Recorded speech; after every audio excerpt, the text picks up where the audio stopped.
जय हनुमान दोस्तों, इस वीडियो में हम यूपीपीसीएस प्रीलिम्स 2020 के क्वेश्चन पेपर का सॉल्यूशन देखेंगे।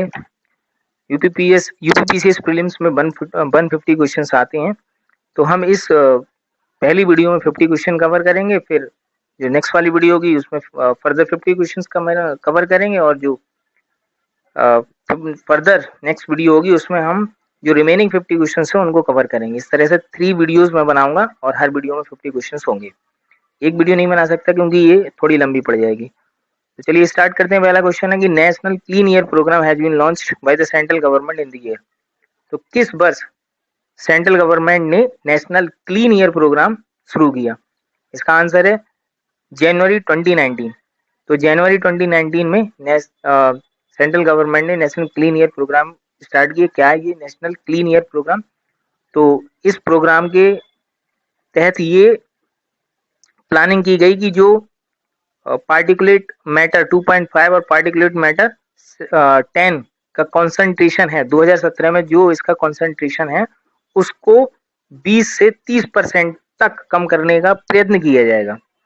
ऑलराइट, और यहाँ पर 2017 बेस ईयर लिया गया। बेस ईयर का मतलब उस साल से हम कंपैरिजन करते हैं नेक्स्ट ईयर की कि उस साल कितना कंसंट्रेशन था, उस साल क्या किस तरह की स्थिति थी, और उसकी कंपैरिजन में नेक्स्ट ईयर में क्या स्थिति रहेगी। ठीक है, तो ये 5 साल की स्ट्रेटजी इस NEAP is a 5 year national strategy. तो 5 साल की इसमें 5 साल के लिए स्ट्रेटजी बनाई जाएगी कि किस तरह से जो पार्टिकुलेट मैटर का कॉन्सेंट्रेशन है उसको कम किया जाए। ऑलराइट, तो नेक्स्ट क्वेश्चन है कि the rulers of which of the following dynasties have been called as Shri Parvatiya in पुराण। तो पुराण में किस डायनेस्टी के रूलर्स को श्री पर्वतीय कहा गया है? तो इसका आंसर है कि जो इक्ष्वाकु डायनेस्टी के रूलर्स थे उनको श्री पर्वतीय कहा गया पुराणों में। और इनकी जो इक्ष्वाकुस थे, इनकी जो कैपिटल्स थी वो थी श्री पर्वता और विजयपुरी। ये जो इक्ष्वाकुस थे वैदिक रिचुअलिज्म को फॉलो करते थे, लेकिन इन्होंने जो बौद्ध धर्म था उसको भी संरक्षण दिया था। नेक्स्ट क्वेश्चन है विच of the following committees recommended A poverty line based on nutritional requirements exclusively. तो इसका आंसर है अलग कमिटी ने न्यूट्रिशनल रिक्वायरमेंट के आधार पर पॉवर्टी लाइन बनाया था। यानी उसने कहा इस कमिटी के अकॉर्डिंग अगर किसी व्यक्ति की न्यूट्रिशनल रिक्वायरमेंट जो इसने डिसाइड किया उससे कम है तो इसका मतलब वो गरीब होगा। ऑलराइट, तो इसने जो न्यूट्रिशनल रिक्वायरमेंट तय किया था शहर के लिए, इसने जो न्यूट्रिशनल रिक्वायरमेंट तय किया था वो था 2100 कैलोरीज, और गांव के लिए जो तय किया था वो था 2400 कैलोरीज। यानी 2100 कैलोरीज इसने अर्बन एरियाज के लिए और 2400 कैलोरीज इसने रूरल एरियाज के लिए। रूरल एरियाज के लिए ज्यादा कैलोरीज क्यों यहाँ पर इसने लिया? क्योंकि रूरल एरियाज के लोग ज्यादा काम करते हैं और ज्यादा काम करेंगे तो उन्हें ज्यादा न्यूट्रिशन की जरूरत पड़ेगी। अब इस कमिटी को जो अपॉइंट किया गया था वो 1979 में इसको अपॉइंट किया था प्लानिंग कमीशन ने। ओके, नेक्स्ट क्वेश्चन है the official agronomy during Mauryan age was related with which of the following field. तो जिस समय मौर्यंस रूल कर रहे थे, मौर्यन डायनेस्टी रूल कर रही थी, तो उस समय एक एग्रोनॉमी ऑफिशियल था, तो उसका क्या काम था? ठीक है, तो उसका क्या काम था? इसका आंसर है कंस्ट्रक्शन ऑफ रोड। तो उसका काम था रोड का कंस्ट्रक्शन देखना, मतलब रोड का कंस्ट्रक्शन कराना। तो इसके बारे में एग्रोनॉमी के बारे में मैगस्थनीज की इंडिका बुक में ये दे रखा है। So it is clear from Megasthenes indica description. तो मैगस्थनीज की इंडिका बुक में इसके बारे में दे रखा है एग्रोनॉमी के बारे में। और ये रोड का क्या करता है, लुक आफ्टर करता था, देखता था कि कहाँ रोड बनना है, कैसे बनना है। और इसके साथ साथ इसने क्या किया था कि 10 स्टेडिया की डिस्टेंस पर पिलर लगवा दिए थे। 10 स्टेडिया एक जो था वो measuring unit, distance measuring unit था। तो हर 10 स्टेडिया पर पिलर लगवा दिए थे इसने एग्रोनॉमी ने। Next question, match list first with list second and select the correct answer using the codes given below the list. अब इस महाजनपद और उनसे रिलेटेड जो कैपिटल्स हैं उनके ऊपर मैंने उनसे रिलेटेड पहले एक वीडियो बना दी है महाजनपदास की, और बहुत ही अच्छी वीडियो है। अगर आप नेमोनिक्स के माध्यम से इन महाजनपदास और उनकी कैपिटल्स लर्न करना चाहते हैं तो उस वीडियो को जरूर देख लीजिएगा, और लिंक आप ऊपर ना दे रखा होगा, देखो आप जो आइकन है इस पे आप हिट करेंगे तो उस वीडियो पे पहुंच जाएंगे। तो यहाँ पर मैच करते हैं मत्स्य। तो मत्स्य जो महाजनपद था उसकी कैपिटल थी विराटनगर। कुरु की जो कैपिटल थी वो थी इंद्रप्रस्थ।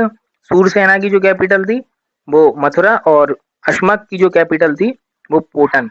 अब यहाँ पर देखो ट्रिक कैसी दे रखी है, जो वीडियो मैंने बनाई है इस तरह से सेंटेंसेस दे रखे हैं कि विराट मगरमच्छ को मत सताओ, तो विराट से हो जाएगा आपका विराटनगर, और मत से हो जाएगा मत्स्य। इस तरह से जो नेमोनिक्स दे रखी है।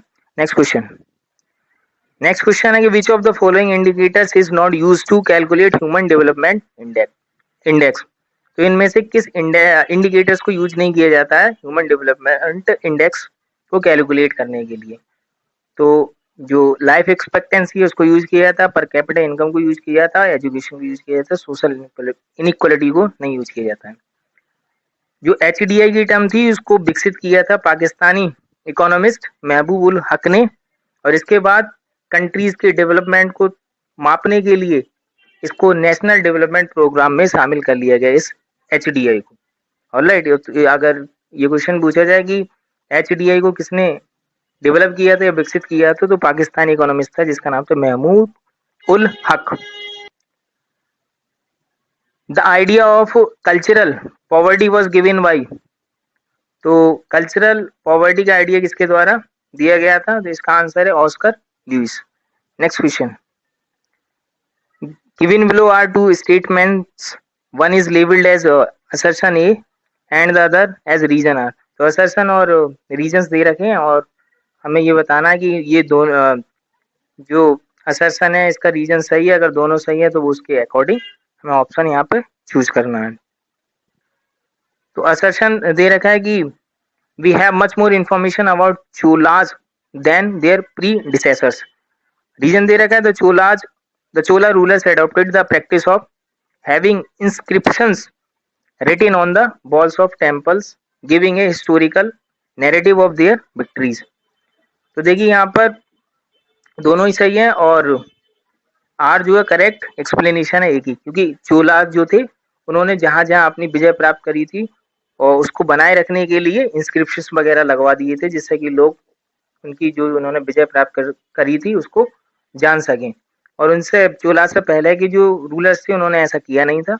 तो ये दोनों ही सही, रीजन सही है कि चोला ने जगह जगह इंस्क्रिप्शन लगा दिए थे और प्लस लगा दिए थे, जिसकी वजह से आज भी हम उनके बारे में अच्छी तरह से जानते हैं। Next question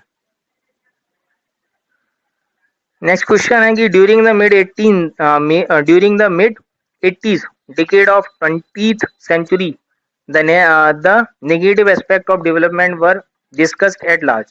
Which one among the following was not such important? तो यहाँ पर अगर हम 20th सेंचुरी की 80s डिकेड की बात करें, इसका मतलब है कि 1976, 1974, 75, 76, 1974, 1975, 1976, अगर इसके इस समय की बात करें तो इनमें से कौन सा जो है वो इम्पोर्टेंट नहीं है। इनमें जो फैक्टर नेगेटिव एस्पेक्ट्स डेवलपमेंट के जो डिस्कस किए गए थे, इनमें से जो ऑप्शन दे रखे हैं कौन से इम्पोर्टेंट नहीं है। तो ये जो आपका सी ऑप्शन दे रहेगा पॉलिटिक्स एंड डेवलपमेंट, ये इम्पोर्टेंट नहीं है। बाकी ये सब जो है, क्योंकि उस समय पॉल्यूशन हो रहा था तो रिसोर्सेज कैसे कम हो रहे थे, इन पॉइंट्स पे ज्यादा फोकस किया गया था। नेक्स्ट क्वेश्चन है कि which of the following Indian archaeologists first visited Bhimbetka caves and discovered pre historic significance of its rock paintings. तो कि कौन सा इंडियन आर्कियोलॉजिस्ट था जिसने सबसे पहले भीमबेटका केव्स पर गया था, उनको देखा था, और फिर जो प्री हिस्टोरिक सिग्निफिकेंस थी इस रॉक पेंटिंग की उसको खोजा था, ठीक है, उसका पता लगाया था। तो इसका आंसर है BS बकांकर। तो BS बकांकर थे, ये पहली बार भीमबेटका गए थे और उन्होंने यहाँ जो इम्पोर्टेंस है इसका यानी सिग्निफिकेंस है इस रॉक पेंटिंग्स की, तो उनको उनका पता लगाया था किसने, बीएस वकांकर ने। Next question, number of cities of UP which are covered under the smart city scheme. तो स्मार्ट सिटी स्कीम के तहत कितनी यूपी की सिटीज हैं, तो इसका आंसर है 10। और यहाँ पे सबसे ज्यादा स्मार्ट सिटीज की अगर हम बात करें तो सबसे ज्यादा सिटीज कौन सी स्टेट की कवर करी गई हैं, तो वो है तमिलनाडु। नेक्स्ट क्वेश्चन, तो इसमें हमें match list first with list second and select the correct answers, select correct answer using the codes given below the lists. तो लिस्ट फर्स्ट में साइट्स दे रखी हैं हड़प्पन साइट्स, और लिस्ट सेकंड में किस स्टेट में थी, किस यूनियन टेरिटरीज में थी ये साइट्स, वो दे रखा है। ठीक है, तो अगर हम मैच करें तो बालू कौन सी स्टेट में है जो हड़प्पन साइट है, तो बालू जो है आपकी ये हरियाणा में, और इसके बाद मांडा जो है वो जम्मू कश्मीर, ये मांडा वाला बहुत पूछा जाता है क्वेश्चन। और इसके बाद पादरी जो है वो कहाँ पर है, तो ये आपकी गुजरात में है, और रिमेनिंग रह गई लास्ट वाली रह गई है हुलास, तो हुलास कहाँ पर, ये उत्तर प्रदेश में। Next question is the discussion on sustainable development was started after submitting a report on environment to the United Nations in 1987। The report was, तो क्वेश्चन है कि 1987 में यूनाइटेड नेशंस के लिए इन्वायरमेंट पर एक रिपोर्ट प्रस्तुत की गई, यूनाइटेड नेशंस में एक रिपोर्ट प्रस्तुत की गई, और उसके बाद में सस्टेनेबल डेवलपमेंट पर डिस्कशन स्टार्ट हो गया। तो हम यहाँ पर हमें बताना है इस क्वेश्चन में वो रिपोर्ट कौन सी थी, तो इसका आंसर है वो रिपोर्ट थी आवर कॉमन फ्यूचर। ऑलराइट, तो इसके बारे में थोड़ा जान लेते हैं क्या है ये। तो टू इनकरेज सस्टेनेबल डेवलपमेंट, तो सस्टेनेबल डेवलपमेंट को इनकरेज करने के लिए United Nations world commission for environment and development ने एक मीटिंग को ऑर्गेनाइज किया, और इस मीटिंग को जो चेयर किया था यार, इस मीटिंग के जो चेयरमैन थे वो थे Norwegian prime minister Gro Harlem Brundtland, और इस वजह से इस कमीशन को बोला गया था ब्रूथलैंड कमीशन। कमीशन ने जो रिपोर्ट पब्लिश करी थी उसका नाम था Our Common Future. Next question है consider the following statements and select the correct answer using the codes given below. तो यहाँ पर हमें सिलेक्ट करना है करेक्ट आंसर को, जो कोड्स दे रखे हैं उनसे। तो the sun temple of Multan is mentioned by Hiuen Tsang, Abu Zaid and Al Masudi and Alberuni. दूसरा ऑप्शन दे रखा है द पिलग्रिमेज टू संबापुर या Sambapur was associated with sun worship. इसमें से कौन सा सही है, तो ये दोनों ही सही हैं। ठीक है, बोथ 1 and 2 आर करेक्ट। जो सन टेम्पल है मुल्तान का उसको ह्यून सांग ने और अबू जायद ने, अल मसूदी और अलबरूनी ने सभी ने इसका उल्लेख किया है। और यहाँ पर जो पिलग्रिमेज है सांबापुर वो किससे एसोसिएटेड, वहां पर सन की पूजा होती है, सन वर्शिप। और यहाँ पर एक फैक्ट यहाँ पर थोड़ा एक्सप्लेनेशन में दे रखा है, जिस तरह से पुरी के जगन्नाथ में, जो पुरी के जगन्नाथ में जिस तरह से कार फेस्टिवल होता है, उसी तरह से संबापुर में भी ये फेस्टिवल होता है। Next question is the Atal innovation mission is a flagship initiative set up by. तो अटल इनोवेशन मिशन जो कि एक इम्पोर्टेंट इनिशिएटिव है, वो किसके द्वारा सेटअप किया गया है, तो इसका आंसर है नीति आयोग। तो नीति आयोग ने अटल इनोवेशन मिशन को स्टार्ट किया को और सेटअप किया है। अब यहाँ पर जो अटल इनोवेशन मिशन की जो इम्पोर्टेंट फंक्शन है, मेन फंक्शन है, वो क्या है, तो इसमें क्या है, अटल इनोवेशन मिशन में इसमें जो एंटरप्रेन्योरशिप है उन्हें गाइड किया जाता है, उनको प्रमोट किया जाता है, जिससे कि अपना वो बिजनेस स्टार्ट कर सकें। जब उन्हें सपोर्ट किया जाएगा तो उनको थोड़े प्रमोटेड, वो थोड़ा क्या कह सकते हैं कॉन्फिडेंस में आएगा, अपना बिजनेस स्टार्ट करेंगे। अब इससे गवर्नमेंट को क्या फायदा होगा कि गवर्नमेंट जब वो नए नए आइडियाज लाएंगे तो नए नए आइडियाज कंट्री को मिलेंगे। Next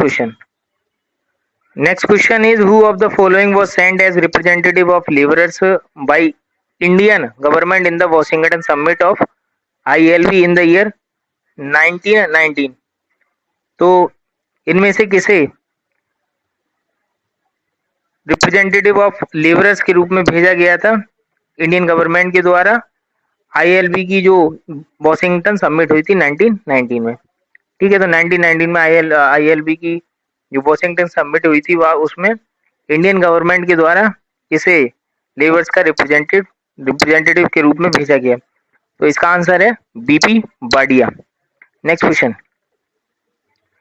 next question is the book silent spring published in 1962 which set the tone for an environmental movement in the world was written by।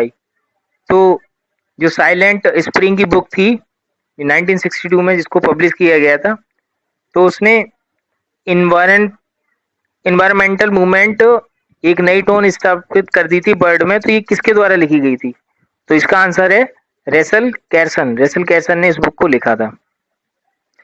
Next question is with reference to the treaty of Aisla-Sapele या Aisla-Sapele 1748 which of the following statements are correct?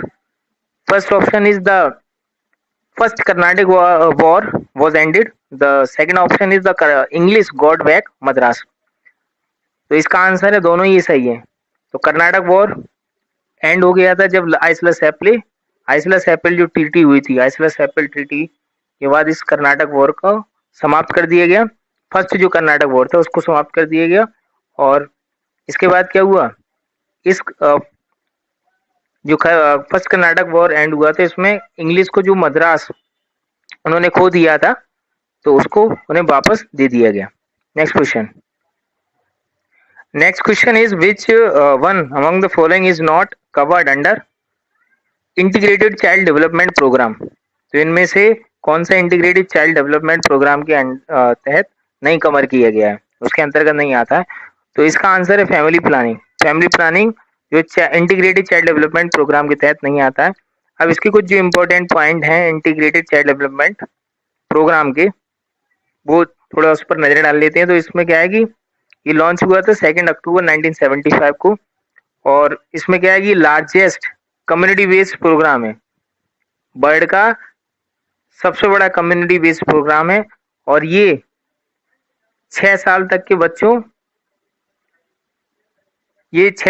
बच्चों के बारे में है। ये जो integrated child development programme है तो ये 6 साल तक के बच्चों को कवर करता है। और ये विमन के लिए भी है, उन मदर्स के लिए भी है जो 16 से 14 साल तक की है, यानी उन लैक्टेटिंग मदर्स के लिए जो 16 से 44 साल तक की है। Next question. Next question is the concept of marginal man was propounded bye. तो मार्जिनल मैन कॉन्सेप्ट किसके द्वारा प्रतिपादित किया गया था, प्रोपाउंड किया गया था? तो इसका आंसर है रॉबर्ट ई पार्क। तो रॉबर्ट ई पार्क ने मार्जिनल मैन की कॉन्सेप्ट को प्रोपाउंड या प्रतिपादित किया था। Next question. Next question is match list first with list second and select the correct answer using the codes given below the list। तो list 1 में दे रखा है कि इंडियन आर्म्स एक्ट, और रॉयल सेकंड में दे रखा है, मतलब लिस्ट 1 में कौन कौन से दे रहे हैं, Indian arms act, royal title act, Indian high court act और इंडियन डिवोर्स एक्ट। तो यहाँ पर कौन से किससे मैच होता है? तो इंडियन आर्म एक्ट जो मैच होता है 1878, इंडियन आर्म्स एक्ट ये लगाया था 1878 में। उसके बाद है रॉयल टाइटल एक्ट, तो रॉयल टाइटल एक्ट 1876 में लगाया गया था।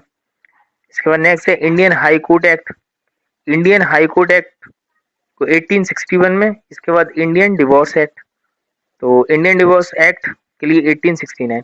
अब इनके बारे में थोड़ा डिटेल में देख लेते हैं कि ये एक्ट क्या क्या थे। तो इंडियन आर्म्स एक्ट 1878, तो इस एक्ट के तहत जो हथियार थे जैसे कि बंदूक बारूद वगैरह, तो इनको रखने के लिए इनको ले जाने के लिए अपने साथ, और इनकी मैन्युफैक्चरिंग, इनको बेचने, इन सब चीजों को अगर कोई व्यक्ति इनको रख, तो इन सब चीजों को नियंत्रण करने के लिए एक्ट लाया गया था जो 1870 इंडियन आर्म्स एक्ट 1878। इसका मेन एम क्या था कि हथियार बारूद इनको बेचने और इनको रखने को नियंत्रण डालने के लिए, उस पर अंकुश लगाने के लिए ये आर्म्स एक्ट आया था। और इसमें क्या होता है, अगर आपको हथियार रखने हैं तो उसके लिए आपको लाइसेंस भी बनवाना पड़ेगा इस एक्ट के तहत। अगर कोई व्यक्ति के पास कोई हथियार है तो उसके लिए उसको लाइसेंस बनवाना पड़ेगा। तो इस एक्ट की ये विशेषता थी। दूसरा पॉइंट देखते हैं। दूसरा है हमारा कि द रॉयल टाइटल्स एक्ट 1876। इसमें क्या हुआ था कि यूनाइटेड किंगडम की जो पार्लियामेंट थी उसने क्वीन विक्टोरिया को ऑफिशियली रिकॉग्नाइज किया था इस एक्ट के तहत। और तीसरा जो हमारा पॉइंट है कि Indian high court act of 1861। तो इस एक्ट के तहत यूके की पार्लियामेंट को ऑथराइज किया गया था कि वो कलकत्ता, मद्रास और बॉम्बे में हाई कोर्ट बना सकती है, स्टेब्लिश कर सकती है, सेटअप कर सकती है। नेक्स्ट हमारा जो एक्ट था कि द इंडियन डिवोर्स एक्ट। तो नेक्स्ट जो एक्ट है कि द इंडियन डिवोर्स एक्ट 1869, 1 अप्रैल। तो इस एक्ट में क्या था कि जो जिन व्यक्तियों ने क्रिश्चियनिटी को यानी ईसाई धर्म को ग्रहण किया था, तो उन अगर वो डिवोर्स लेते हैं तो डिवोर्स से रिगार्डिंग जो उनका लॉ था उसको अमेंड किया गया था इस एक्ट के तहत। Next question is match list first with list second and select the correct answer using the codes given below the lists। पहली लिस्ट दे रखी, दूसरी लिस्ट दे रखी है, तो यहाँ पर मैच कर लेते हैं। Indus valley civilisation. तो इंडस वैली सिविलाइजेशन किससे रिलेटेड है? तो इंडस वैली सिविलाइजेशन में आप लोगों को पता है कि उसमें शहरीकरण स्टार्ट हो गया था, मतलब उसमें पक्के घर बनना स्टार्ट हो गए थे। तो एक तरह से सब सिविलाइजेशन थी जिसमें वाटर मैनेजमेंट अच्छा था, पक्के घर बन गए थे और वेल प्लानिंग थी उस एरिया की जहाँ पे वो लोग रहते थे। तो इसका इंडस वैली सिविलाइजेशन का क्या मैच हो जाएगा? इसका हो जाएगा R1। दूसरा है लेटर वैदिक सोसाइटी। तो लेटर वैदिक सोसाइटी में क्या हो गया था? वहां पर खेती होने लगी थी, तो एग्रेरियन सोसाइटी बनी थी। किसमें? लेटर वैदिक सोसाइटी में एग्रेरियन सोसाइटी यानी खेती स्टार्ट होने लगी थी और वहां पर लोग खेती करते थे लेटर वैदिक सोसाइटी में। इसके बाद नेक्स्ट पॉइंट है कि ऋग्वेदिक सोसाइटी। तो ऋग्वेदिक सोसाइटी में क्या था? यहाँ के लोग पेस्टोरल थे। पेस्टोरल का मतलब इधर से कभी इधर कभी उधर इस तरह से घूमते रहते थे और जो भी जैसे कलेक्शन का काम करते, जो भी गैदरिंग वगैरह जो भी इकट्ठा कर लेते थे वही खाते थे। इसके बाद नेक्स्ट है मीडिएवल पीरियड। तो मीडिएवल पीरियड में क्या हुआ था? लैंड लैडो यानी जमींदारी इसमें स्टार्ट हो गई थी, जमींदार बनने लगे थे मीडिएवल पीरियड में।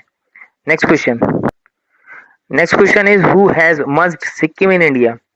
तो सिक्किम को इंडिया में किसने मर्ज किया था? तो इसका आंसर है लॉर्ड डलहौजी। लॉर्ड डलहौजी ने सिक्किम को इंडिया में मर्ज किया था और इसने 1850 में सिक्किम को इंडिया में मर्ज किया था। और इसके बाद में इसने अपनी एक पॉलिसी अनाउंस की थी, डॉक्ट्राइन ऑफ लैप्स, जिसमें कि क्या डॉक्ट्राइन ऑफ लैप्स क्या था? अगर मान लीजिए किसी राजा के कोई संतान नहीं होती थी तो उसकी जो संपत्ति होती थी उसको ये हड़प लेता था, अपने कब्जे में कर लिया करता था, इम्बेजल कर लिया करता था। ये कौन? लॉर्ड डलहौजी। जिससे कि राजाशाही सिस्टम को हटाया जा सके और खुद का कंट्रोल ब्रिटिश का हो सके। तो ये डॉक्ट्राइन ऑफ लैप्स इसने स्टार्ट करी थी। इसके बाद इसने कई सारे पार्ट में जो डॉक्ट्राइन ऑफ लैप्स थी उसको अप्लाई किया था। जैसे झांसी की रानी थी, उनकी भी संपत्ति को छीना जाना क्योंकि उनका कोई रियल संतान नहीं थी। ऐसी और जो स्टेट्स थे उसमें इसने डॉक्ट्राइन ऑफ लैप्स की पॉलिसी को इम्प्लीमेंट की। Next question is Kanpur and Lucknow cities of UP became million cities as per the census of India in the year. तो कौन से ईयर में कानपुर और लखनऊ सिटीज जो यूपी की सिटीज हैं वो मिलियन सिटीज बनी? कौन से सेंसस के अकॉर्डिंग? तो इसका आंसर है 1971 और 1981। तो 1971 में कानपुर बनी और 1981 में लखनऊ मिलियन सिटी बनी थी। ठीक है, तो थोड़ा यहाँ पर एक्सप्लेनेशन देख ले रहे हैं इसकी। तो 74th अमेंडमेंट के अकॉर्डिंग क्या हुआ था कि अगर 1 मिलियन पॉपुलेशन हो जाती है अर्बन लोग, तो वहाँ किसी जैसा मान लीजिए किसी एरिया की जो पॉपुलेशन 1 मिलियन हो जाती है तो वहाँ की लोकल गवर्नमेंट को म्यूनिसिपल कॉर्पोरेशन में अपग्रेड कर दिया जाएगा। Next question is who among the following leaders did not participate in the second round table conference. तो इसका आंसर है डॉक्टर राजेंद्र प्रसाद। डॉक्टर राजेंद्र प्रसाद ने सेकेंड राउंड टेबल कॉन्फ्रेंस में पार्टिसिपेट नहीं किया था। गांधी ने किया था, सरोजनी नायडू ने किया था, और मदन मोहन मालवीय ने भी किया था। तो यहाँ पर थोड़ी एक्सप्लेनेशन देंगे। यहाँ पर सेकेंड राउंड टेबल जो कॉन्फ्रेंस हुई थी 7 सितंबर 1931 को हुई थी, और इसको डॉक्टर राजेंद्र प्रसाद ने अटेंड नहीं किया था। इसमें जो सरोजनी नायडू जो गई थी सेकेंड राउंड टेबल कॉन्फ्रेंस में, उन्होंने विमेन के लिए रिप्रेजेंट किया था, और गांधी जी ने इंडियन नेशनल कांग्रेस के लिए रिप्रेजेंट किया था। लेकिन ब्रिटिश गवर्नमेंट ने ये माना था, ये दावा किया था कि कांग्रेस ने all India interest, all India हित को यहाँ पर रिप्रेजेंट नहीं किया था। Next question.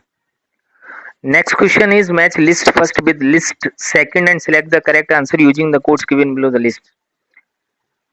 पहली लिस्ट में बुक्स दे रखी है, दूसरी लिस्ट में राइटर्स दे रखे हैं, हमें इसको मैच करना है। तो जो ए है the Story of My deportation, ये किससे मैच हो रहा है? ए मैच हो रहा है लाला लाजपत राय। तो ये लाला लाजपत राय ने लिखी थी, ये जो बुक थी The Story of My Deportation, Lala Lajpat Rai के द्वारा लिखी गई थी। और इसके बाद जो गीता रहस्य बुक है, इसको बाल गंगाधर तिलक ने लिखा था। नेक्स्ट, इनिशन इन मेकिंग, इसको सुरेंद्रनाथ बनर्जी ने लिखा था। और India wins freedom, India wins freedom, इसको मौलाना अबुल कलाम आजाद ने लिखा था। Next question. Next question is list first और लिस्ट सेकंड दे रखी है, और इन दोनों लिस्ट को हमें क्या करना है? मैच, करेक्टली मैच करना है। तो जजमानी यहाँ पर मैच है, वो है नॉर्थ इंडिया, यानी जजमानी जो सिस्टम था वो कहाँ प्रचलित है? नॉर्थ इंडिया में। इसके बाद जो बर बलूत सिस्टम है, ये महाराष्ट्र में है, बर बलूत सिस्टम। इसके बाद मिरासी जो सिस्टम है वो कर्नाटक में है, और जो अदावी लिखा है शायद, अदावी जो सिस्टम है वो तमिलनाडु में है। तो यहाँ पर एक्सप्लेनेशन भी देख लेते हैं कि जजमानी सिस्टम जो है वो क्या है? एक जजमानी सिस्टम नॉर्थ इंडिया में था, और ये क्या एक इकोनॉमिक सिस्टम था।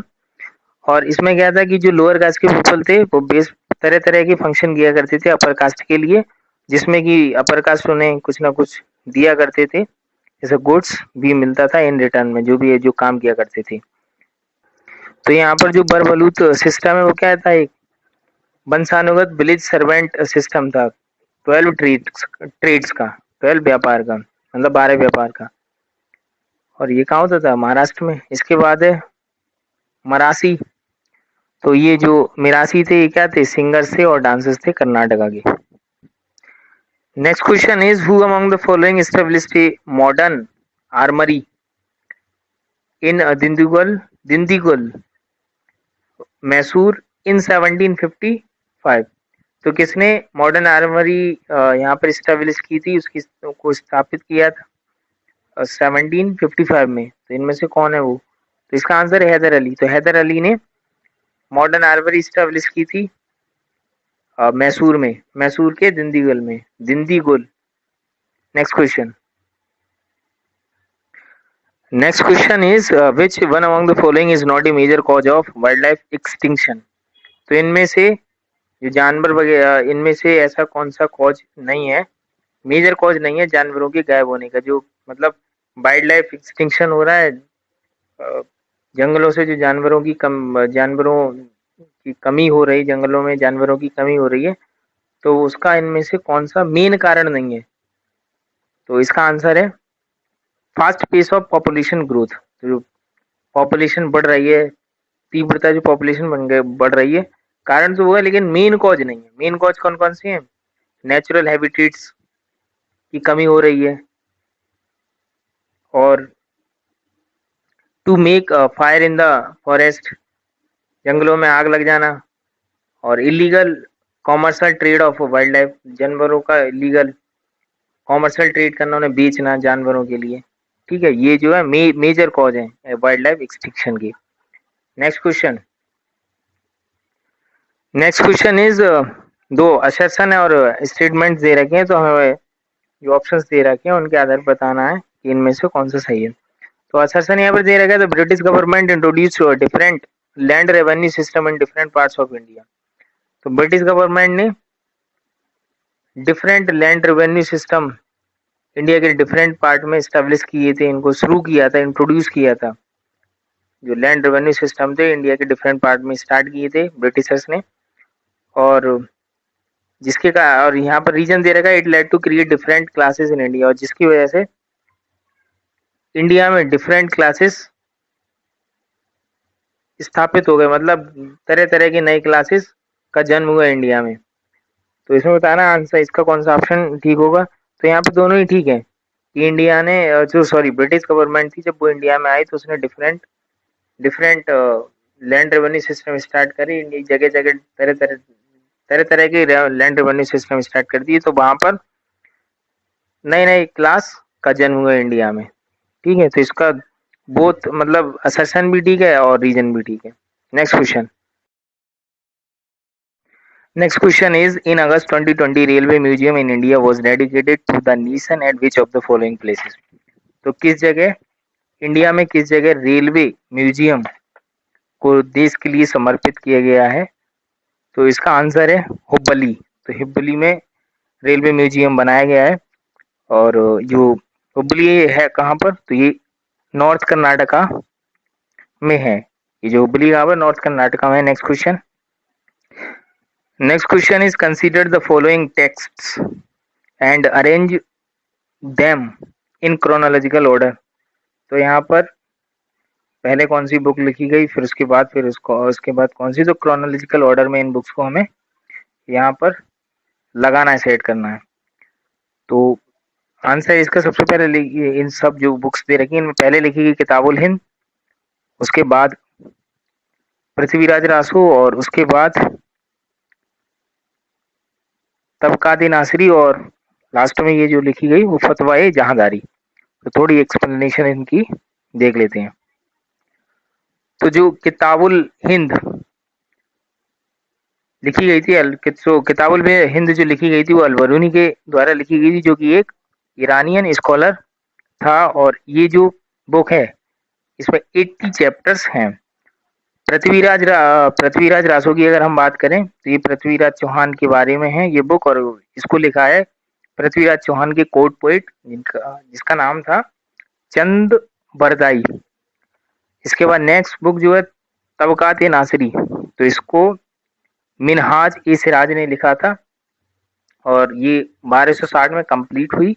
इसके बाद फतवा-ए जहांदारी, तो इसको 1358 टू 59 में लिखा गया था, और इसकी हम कंपैरिजन कर सकते हैं कौटिल्य की अर्थशास्त्र की बुक से। ठीक है, तो कौटिल्य की अर्थशास्त्र से हम इस फतवा-ए जहांदारी की कंपैरिजन कर सकते हैं, और इसकी कंपैरिजन हम मैकियावेलीज के प्रिंस की किताब से भी कर सकते हैं। Alright, next question. तो इसमें नेक्स्ट क्वेश्चन है कि which among the following became the first Arab nation. तो पहला इनमें से कौन सा अरब नेशन बना जिसने कि मार्स मिशन जुलाई 2020 में लॉन्च किया। ठीक है, तो जुलाई 2020 में मार्स मिशन यानी मंगल मिशन को लॉन्च करने वाले इनमें से कौन सा पहला अरब नेशन बना, तो इसका आंसर है UAE. Next question is, who was the ruler of Golconda when Aurangzeb seized the fort of Golconda in 1687। जब 1687 और 1687 में औरंगजेब ने गोलकोंडा को जीत लिया, गोलकोंडा फोर्ट को जीत लिया, उस समय वहां का रूलर कौन था, तो इसका आंसर है अब्दुल हसन कुतुब शाह। उसका रूलर कौन था, अब्दुल हसन कुतुब शाह। और अब्दुल हसन कुतुब शाही डायनेस्टी से था। ठीक है, इसकी डायनेस्टी कौन सी डायनेस्टी से था, ये था Qutub Shahi dynasty, Abdul Hasan Qutub Shah. Next question is, which of the following neighbouring countries of India has banned free internet for social media in July 2020। तो इनमें से किस इंडिया की जो पड़ोसी कंट्री है उसने फ्री इंटरनेट को क्या कर दिया है, बैन कर दिया है सोशल मीडिया के लिए। तो इसका आंसर है बांग्लादेश। बांग्लादेश ऐसी कंट्री है अभी, ठीक है, जुलाई 2020 में इसने फ्री इंटरनेट को बंद कर दिया था सोशल मीडिया के लिए। नेक्स्ट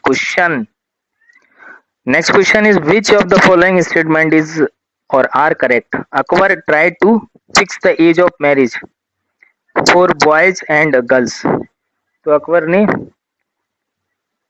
लड़के और लड़कियों के लिए मैरिज की एज फिक्स कर दी। दूसरा option, Akbar gave freedom to girls to marry at their own will and not under the parental pressure. दूसरा पॉइंट है कि अगर अकबर ने लड़कियों को फ्रीडम दे दी, स्वतंत्रता दे दी, जिससे कि वो अपनी मर्जी से शादी कर सकती थी बिना किसी पेरेंटल प्रेशर के, मतलब माँ बाप के प्रेशर के बिना, माँ बाप के प्रेशर से हटकर।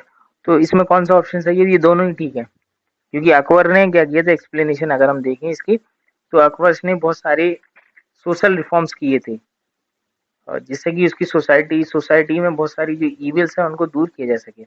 जैसे कि उसने ही डिस्करेज्ड चाइल्ड मैरिज को उसने बंद करने की कोशिश की, और he raised the minimum age of marriage of girls to 14। Girls के लिए मिनिमम एज जो फिक्स कर दी उसने 14 ईयर्स, और बॉयज के लिए 16 ईयर्स। और Akbar gave freedom to girls to marry at their own. तो अकबर ने जो लड़कियां थी उनको फ्रीडम दे दी कि वो अपनी मर्जी से शादी कर सकती हैं, and not out of the parental influence, ना माँ बाप के फोर्स के। Next question is which of the following statement about India idea summit 2020 is are correct? पहला ऑप्शन है, it was organised by US India business council virtually on 22 July 2020, और दूसरा option है, the theme of the summit was empowering India. तो यहाँ पर इसका answer only पहला, ये सेकंड वाला गलत है। तो ये किसके द्वारा ऑर्गेनाइज हुई थी? यूएस इंडिया बिजनेस काउंसिल, ठीक है, वर्चुअली हुई थी ये। तो नेक्स्ट क्वेश्चन देखते हैं। तो नेक्स्ट क्वेश्चन है कि दो लिस्ट दे रखी हैं और इनको आपस में करेक्टली मैच करना। एक लिस्ट में ऑफिसर्स दे रखे हैं और दूसरी लिस्ट में उनके लिए जो जो जिस तरह की ड्यूटी करते थे वो दे रखी हैं, ठीक है। तो सही ड्यूटी कौन से ऑफिशियल की क्या सही ड्यूटी थी उसको आपको मैच करना है। तो देखिए, ए जो मैच होगा दीवाने तन किससे मैच था? तो ये क्या था, ये जागीर और सैलरीज की देखभाल करता था। तो यहाँ पर ए का थर्ड हो जाएगा, ए का तीसरा। ये दीवाने टन ये जागीर और सैलरीज की देखरेख करता था। इसके बाद है मुस्तरिफ। तो मुस्तरिफ जो था वो स्टेट की आय और व्यय की देखरेख करता था, उसका लेखा जोखा रखता था। कौन था वो? मुस्तरिफ, स्टेट की आय और व्यय, इसका मतलब इनकम और एक्सपेंडिचर, ठीक है, स्टेट की। इसके बाद है नेक्स्ट मुशरिफ। तो जो मुशरिफ था वो ऑफिस की देख रेख रखता था। इसके बाद नेक्स्ट है वो है बाक्यानविस। तो बाक्यानविस कौन था? ये जो बाक्यानविस था उसने मेन इवेंट्स और फरमान्स होते थे उनकी लिस्ट को रखता था अपने पास। जो मेन इवेंट्स होते थे, फरमान्स होते थे, उन सबको कौन रखता था? वो सारी जिम्मेदारी, मतलब उस सारी रिकॉर्ड उसके कौन रखता था? ये तो ये रखता था मुशरिफ, ठीक है। इसके बाद सॉरी ये कौन रखता है? बाक्यानविस। जो जितने जो इवेंट्स और फरमान्स थे उनकी लिस्ट किसके पास रहती थी? बाक्यानविस के। Next question is the Uttar Pradesh cabinet has approved on 29 July 2020 to establish a national law university at which of the following cities? तो कौन सी सिटीज में उत्तर प्रदेश की गवर्नमेंट ने यह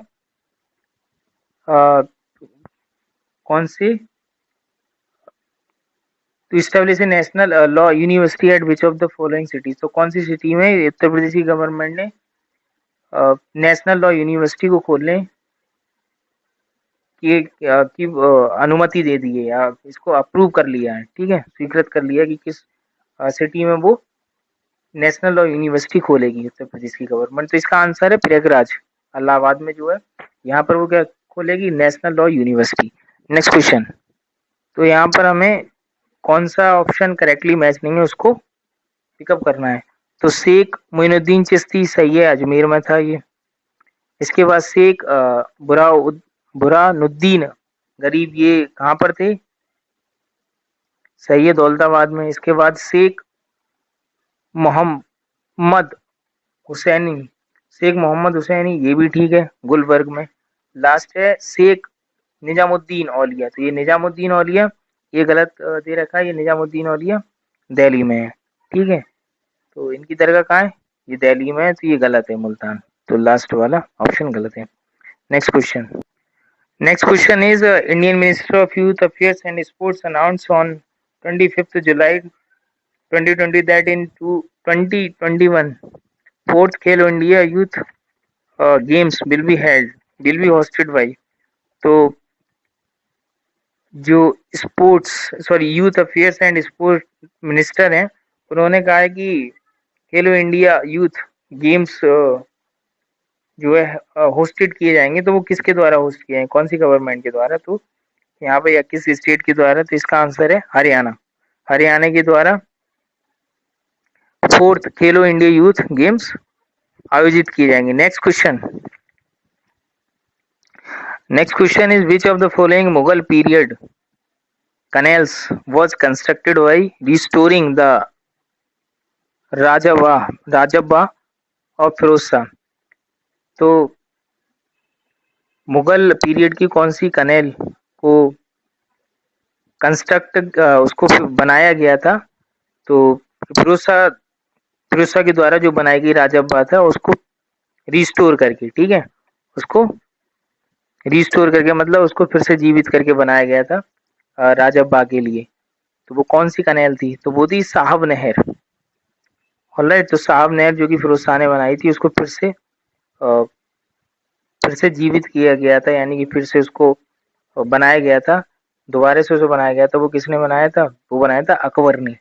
ऑलराइट, तो इसका आंसर है साहब नहर। तो साहब नहर जो नहर थी वो बनाई गई थी फिरोज शाह की राजब्बा नहर को जीवित करके, ठीक है, उसको फिर से उद्धार करके बनाई गई थी।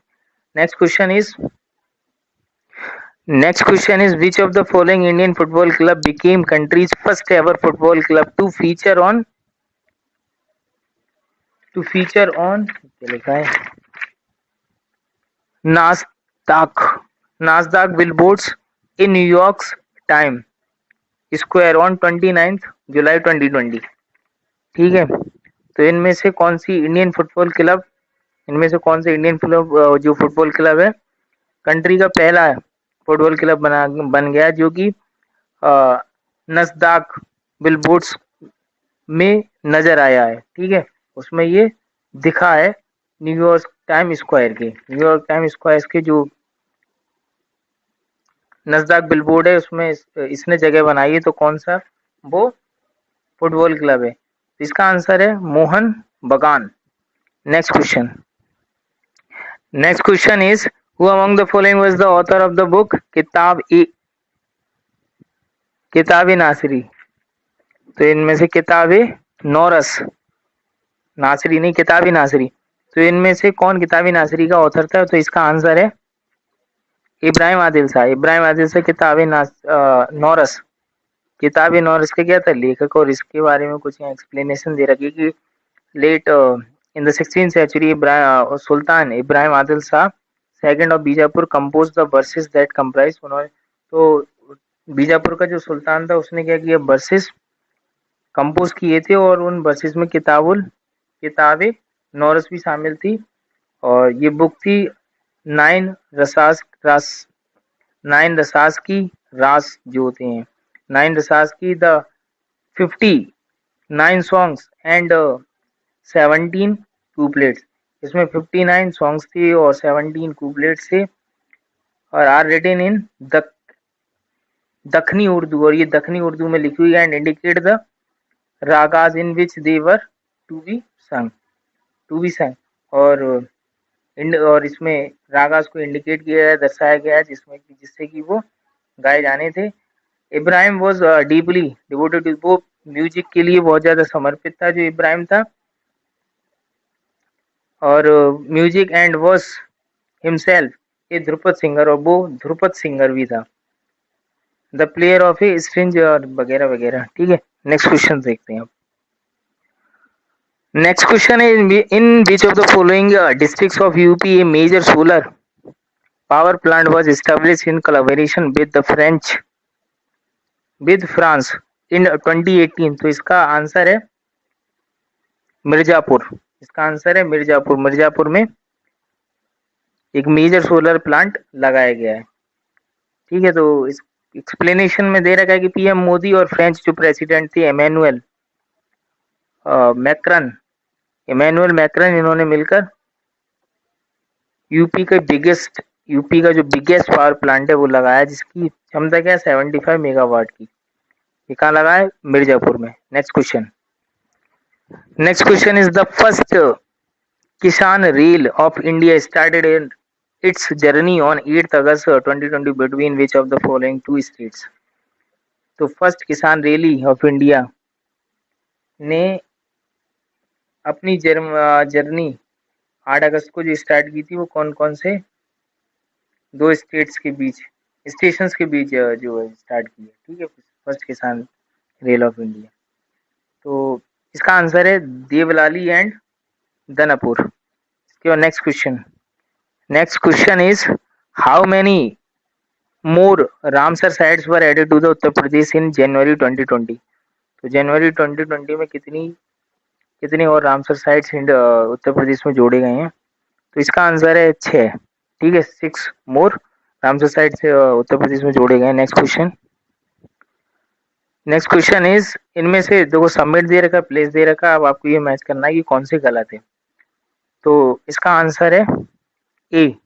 यहाँ पर सही से मैच नहीं है। तो यहाँ पर ये में मैच क्या दे रखा, ईस्ट एशिया समिट जो है इसका जो प्लेस दे रखा है सिंगापुर। तो 15th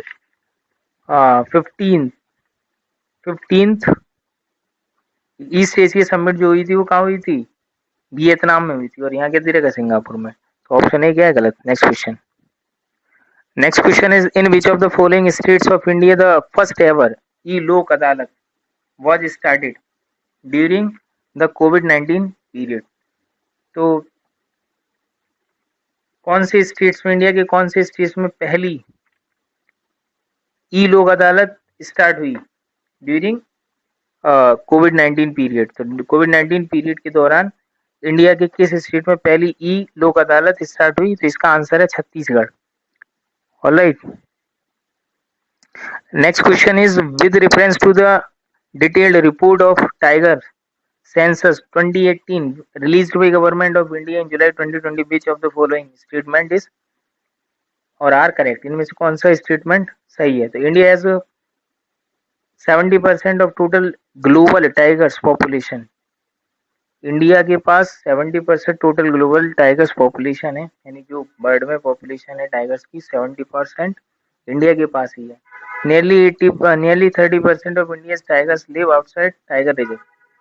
तो इसके जो 30% टाइगर्स हैं इंडिया के, वो जो टाइगर रिजर्व है उसके बाहर रहते हैं। इनमें से कौन सा ऑप्शन सही है?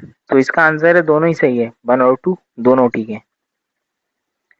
So in this video I have covered 50 questions and the 50 more question I will cover in my next video.